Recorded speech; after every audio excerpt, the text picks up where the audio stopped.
दोस्तों, आज हम महाभारत के एक ऐसे रहस्य की चर्चा करने जा रहे हैं जिसे सुनकर आप बहुत ही आश्चर्य होंगे। दोस्तों, क्या आप जानते हैं कि द्रोणाचार्य स्वयं धृष्टद्युम्न के हाथों मरना स्वीकार किया था और हम यह जानते हैं कि धृष्टद्युम्न ने छल से उनका वध किया था। अगर आप नहीं जानते हैं बात तो इस वीडियो को अवश्य देखें। महाभारत में पृषद नाम के एक राजा थे और उनकी मृत्यु भरद्वाज नाम के एक मुनि से हो गई थी। भरद्वाज मुनि आश्रम चलाते थे और अस्त्र शस्त्र की शिक्षा प्रदान करते थे। दोस्तों, भरद्वाज मुनि के एक पुत्र भी थे जिनका नाम द्रोणाचार्य है। महाराज पृषद के भी एक पुत्र थे जिनका नाम द्रुपद है। द्रुपद और द्रोणाचार्य मुनि भरद्वाज के आश्रम में रहकर शिक्षा प्राप्त कर रहे थे। साथ में रहने के कारण द्रुपद और द्रोणाचार्य में गहरी मित्रता हो गई। दोस्तों, एक दिन द्रुपद मित्र भावना में द्रोणाचार्य से कहने लगे कि जब मैं राजा बनूंगा तो तुम मेरे साथ रहना। मेरे राज्य, संपत्ति और सुख सब पर तुम्हारा मेरे समान ही अधिकार होगा।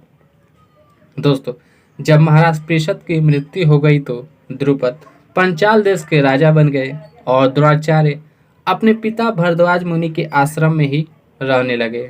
द्रोणाचार्य का विवाह कृपाचार्य के बहन कृपि से हुआ और उनको पुत्र धन की प्राप्ति हुई जिसका नाम अश्वत्थामा था।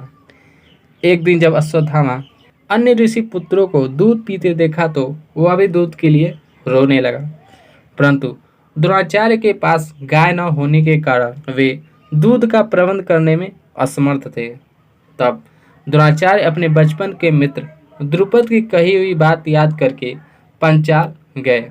वे द्रुपद से कहने लगे कि मैं द्रोणाचार्य तुम्हारे बचपन का मित्र, और आश्रम में कही हुई बात द्रुपद को याद दिलाया।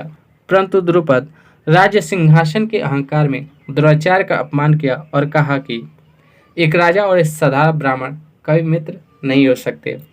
तब द्रोणाचार्य वहां से लौट आए और यह निश्चय कर लिया था कि द्रुपद को जो राजा होने का अहंकार है उसे वह अवश्य ही चूर चूर करेंगे। दोस्तों, उसके बाद द्रोणाचार्य हस्तिनापुर चले आए। दोस्तों, हस्तिनापुर में एक ऐसी घटना घटी जिसके बारे में जानकर स्वयं पितामह भीष्म पांडवों और कौरवों को शिक्षा देने के लिए गुरु द्रोणाचार्य से कहा था। दोस्तों, अगर आप भी वह घटना के बारे में जानना चाहते हैं तो हमें कमेंट्स जरूर करें। तब द्रोणाचार्य जी ने कौरवों और पांडवों को अस्त्र शस्त्र की शिक्षा प्रदान की।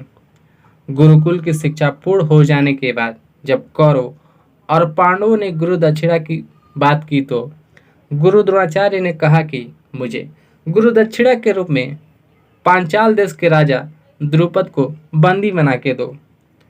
अगर दे सकते हो तो यही मेरी गुरु दक्षिणा है, अन्यथा मुझे कुछ नहीं चाहिए।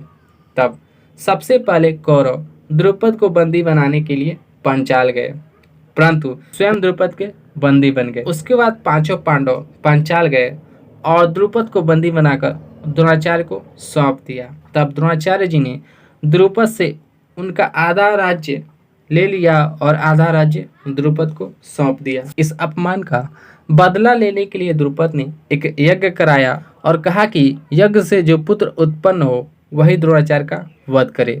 दोस्तों, उस यज्ञ से धृष्टद्युम्न हुआ।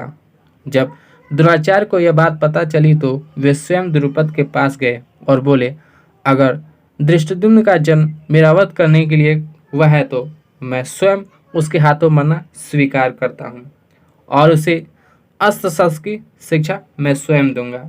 दोस्तों, इस तरह से द्रोणाचार्य यह जानते हुए भी कि धृष्टद्युम्न का जन्म उनका वध करने के लिए हुआ है, फिर भी वे स्वयं धृष्टद्युम्न को शिक्षा दिया था।